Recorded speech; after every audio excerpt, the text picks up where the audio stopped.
For me, Skilled Hands is a place where I have really grown a lot. With the teachers and staff, ano po, supportive sila, tapos talagang pwede mo silang i-approach if you have problems, kahit nga financial, minsan malalapitan mo sila.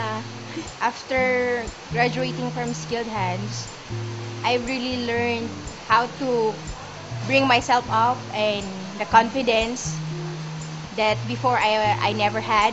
Yung iba nagrereklamo sila because they were placed in an OJT na hindi daw po related sa course. Pero ako sa akin, nung naisip ko is kahit saan ka ilagay, basta nandun yung skills mo, makikita at makikita nila na may potential ka pala eh. So, nung nagkaroon po ng opening for an HRIS specialist, then nakita nila na capable ako of handling that job.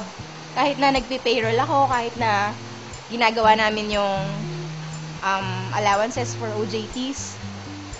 So yon, nirecommend po ako ng team lead namin to apply for the job. Yung training, you can always learn that eh. Yung training, mga technical skills. Pero nakita po nila sa amin na with our attitude, na we're willing to learn, and we're positive in everything na binibigay nila sa amin na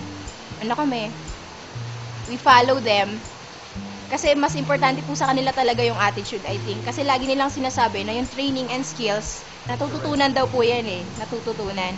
Pero with the attitude, yun po yung mahirap baguhin. And I think AMG has built us with the attitude na talagang magugustuhan ng ibang tao.